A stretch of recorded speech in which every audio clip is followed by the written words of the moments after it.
Steven कल रियासत Maryland की यूनिवर्सिटी ऑफ मेरीलैंड में program on international policy attitudes के सरबराह हैं।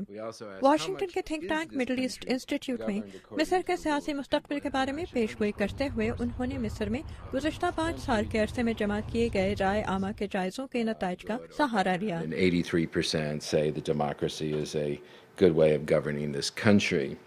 स्टीवन कर के मुताबिक ये नताइज मिस्र के सियासी मुस्तकबिल के बारे में कुछ मुस्बत इम्कानात जाहिर करते हैं। तहकीक में शामिल होने वालों में से 83% जमहूरी निज़ाम हुकूमत के हक़ में थे, जबकि 59% का ख्याल था कि मिस्र में जमहूरी निज़ाम कामयाबी से अपनाया जा सकता है। लेकिन राय आमा के इन्हीं जायज़ों में शामिल होने वालों में से 90% के मुताबिक हुकूमत में मजहब का मरकज़ी किरदार भी बहुत ज़रूरी है, जबकि 57% शरई निज़ाम हुकूमत के भी हक़ में थे।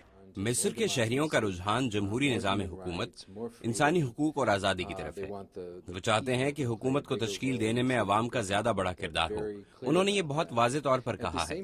इसके साथ साथ वो कुछ मजहबी नजरियात के हक में भी हैं। वो चाहते हैं कि मजहब का हुकूमत में मरकजी किरदार हो और उन्होंने शरई निज़ाम हुकूमत की हिमायत भी की है। मिस्र में हुकूमत लोगों की रजा के मुताबिक हो या इस्लामी कवानीन के तहत तश्कील दी जाए। इस मौजू पर लोगों के ज़ाती नजरियात में कुछ इख्तलाफ है। स्टीवन कल का कहना है कि राय आमा के इन जायज़ों से मालूम होता है कि मिस्र के बेशतर शहरी बैक वक्त मजहबी और आज़ादाना ख्यालात की हिमायत कर रहे हैं और मुमकिन है कि अगले चंद माह के दौरान इन दो नजरियात का एक ऐसा मिलाप सामने आ जाए जो मिस्र में सियासी इस्तेहकाम की बुनियाद बन सके। लेकिन वो कहते हैं कि मौजूदा हालात में अगर मिस्र की आवाम को फैसला करना पड़े तो मजहबी जमातों के फतह हासिल करने का ज़्यादा इम्कान है।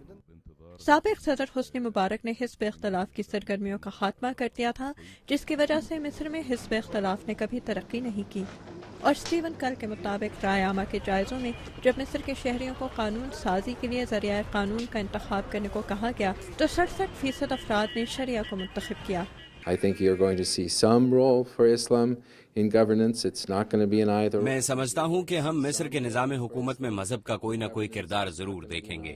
मैं समझता हूँ कि ना अख्वानुल मुस्लिमीन का पेश करदा नमूना इस्तेमाल किया जाएगा और ना मिस्र की हुकूमत पूरी तरह सेक्युलर या गैर मजहबी होगी। ये अनासिर आपस में एक दूसरे को किस तरह मुतासिर करते हैं और इसका क्या नतीजा होता है, इस पर पेशगोई करना बहुत मुश्किल है।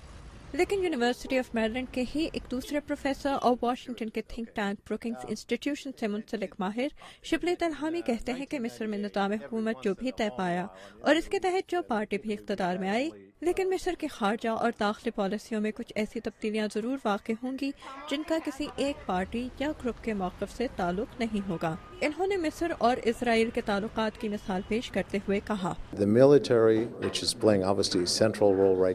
मिस्र की फौज जो आजकल बहुत मरकजी किरदार अदा कर रही है, आइंदा भी सिक्योरिटी पॉलिसी में अहम किरदार अदा करती रहेगी।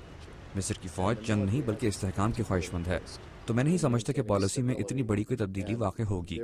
लेकिन इसके अलावा इसराइल की जानिब मिस्र की पॉलिसी में दूसरी बहुत सी तब्दीलियां वाक़ हो सकती हैं। मिस्र के साबिक सदर हुस्नी मुबारक के दौरे हुकूमत में मिस्र का इसराइल के साथ सिर्फ अमन ही कायम नहीं था, बल्कि गुज़श्ता 2 साल के अरसे में ईरान, हिजबुल्लाह, लेबनान, हमास और मसला फ़लस्तीन जैसे इलाकाई मसाइल पर मिस्र मशरिक़ वस्ता में इसराइल का सबसे करीबी इत्तेहादी था और इसने इसराइल के साथ इन मसाइल पर ताउन भी किया था।